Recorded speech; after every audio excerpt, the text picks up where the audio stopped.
लोकसभा चुनाव 2024 की तैयारियों के मद्देनजर राष्ट्रीय स्वयंसेवक संघ, भाजपा और प्रदेश सरकार की 19 सितंबर को लखनऊ में बैठक होने वाली है। बैठक 2 चरणों में होगी, जिसमें सभी सहयोगी संगठन सरकार के मंत्रियों को जमीनी हकीकत की जानकारी देंगे। 19 और 20 सितंबर को होने वाली बैठक में आरएसएस से सर कार्यवाह दत्तात्रेय होसबोले, सीएम योगी आदित्यनाथ मौजूद रहेंगे। माना जा रहा है कि बैठक कर दलितों तक पहुंचने की तैयारी में संघ और बीजेपी है। साथ ही संघ चुनाव से पहले सियासी जमीन तैयार कर रहा है।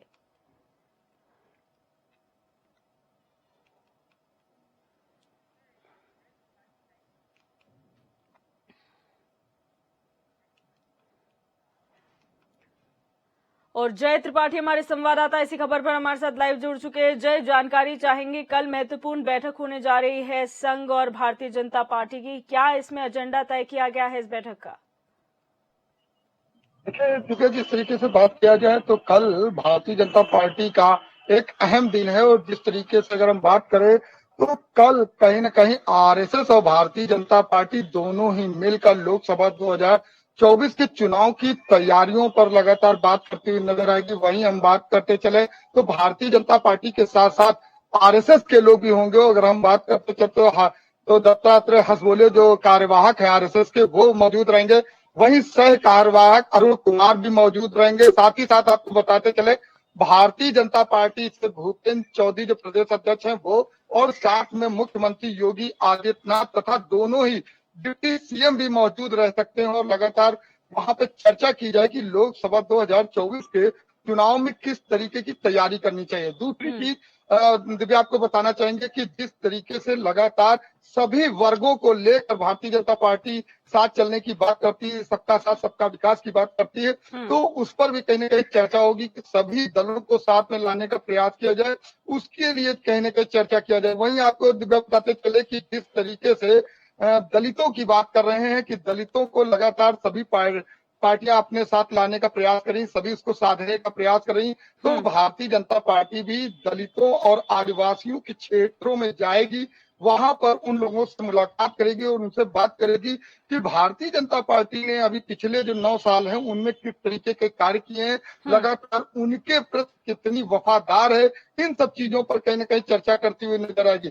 वहीं आपको बताते चले दिव्या कि जिस तरीके से दलित वोट की हम बात कर रहे हैं तो दलित वोट लगातार कहीं ना कहीं बसपा के साथ नजर आता है। बहुजन समाजवादी पार्टी का वोट बैंक माना जाता है। तो ऐसे में माना जाए कि भारतीय जनता पार्टी की ये मजबूत सेंधमारी रहेगी। और जिस तरीके से भारतीय जनता पार्टी अन्य वर्गों को अपने साथ लेकर चलने की बात कर रही, चाहे वो ब्राह्मण हो, चाहे क्षत्रिय हो, चाहे वैश्य समाज हो, और चाहे अल्पसंख्यक हो, चाहे मुस्लिम हो, चाहे पसमानदा समाज हो, जब सभी को अपने साथ लेने की बात करें तो ऐसे में दलितों को कहाँ पीछे छोड़ा जा सकता है। इसलिए दलित वर्ग को भी लगातार पूरी तरह से साधने का प्रयास रहेगा और घर घर जाके भारतीय जनता पार्टी उनसे चर्चा करेगी कि लगातार उनके साथ भारतीय जनता पार्टी खड़ी नजर आ रही।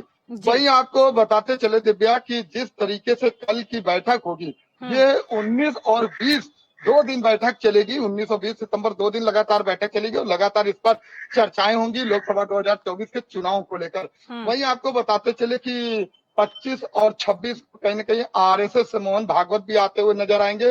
वो भी लोगों से चर्चा करते हुए नजर आएंगे कि आखिर भारतीय जनता पार्टी को किस तरीके से एक बार फिर से विजय बनाना है, जो उनका विजय परचम है उसको लहराना है। तो कल की जो बैठक होगी तो सबसे पहले उसमें भारतीय जनता पार्टी अपनी बात रखेगी कि आखिर उसने अभी तक किस तरीके से चुनाव लड़ा है, आगे उनकी क्या रणनीति है, क्या और कैसे इस पर चर्चा होगी। वहीं आपको बताते चले कि उसमें आरएसएस के लोग भी कहीं ना कहीं वार्तालाप करते हुए नजर आएंगे कि कौन कौन सी रणनीति सही है, किन किन रणनीतियों के तहत चुनाव लड़ना चाहिए। तो कहीं ना कहीं बात किया जाए तो कल रणनीतियों पर लगातार मंथन होगा कि लोकसभा 2024 में जिन रणनीति के साथ भारतीय जनता पार्टी लड़ना चाहती है उस पर कुल मिलाकर मंथन होता हुआ नजर आएगा। और इसकी लगातार हम बैठक की बात करें तो निराला नगर के सरस्वती शिशु मंदिर में ये आयोजित किया जाएगा, जहां पर आरएसएस के लोग भी मौजूद रहेंगे और भारतीय जनता पार्टी के भी लोग मौजूद रहेंगे। वहां प्रदेश की जिस तरीके से टीम रहेगी वहीं पर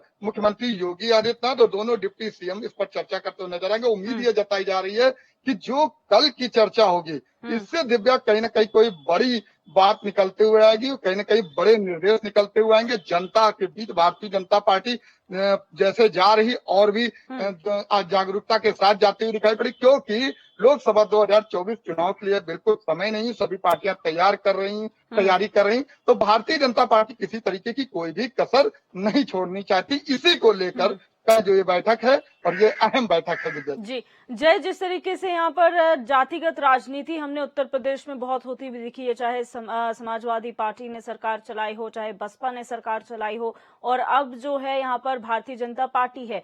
तो ऐसे में भारतीय जनता पार्टी का नारा था सबका साथ सबका विकास, बसपा का हमने देखा दलितों का वोट बैंक था। तो आखिर ऐसी क्या जरूरत आन पड़ी कि दलितों को अलग से साधने का प्रयास बीजेपी कर रही है?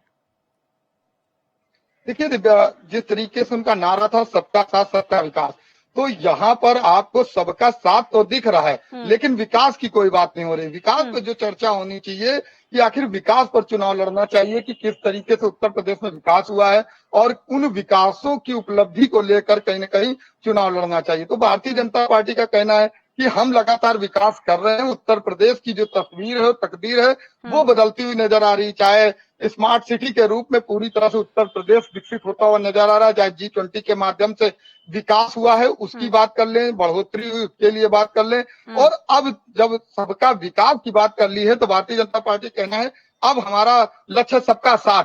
तो जब सबका साथ की बात आती है तो ऐसे में जब सबको हम साथ लेके चल रहे हैं तो वहां पर वो दलित वर्ग है और दलित वर्ग को कहीं ना कहीं भारतीय जनता पार्टी पूरी तरह से अपने साथ लाने का प्रयास कर रही है। दिव्या, आपको एक बात और बताना चाहेंगे, हम पिछले कुछ समय पहले के लिए आपको बताना चाहेंगे, चले जाते हैं।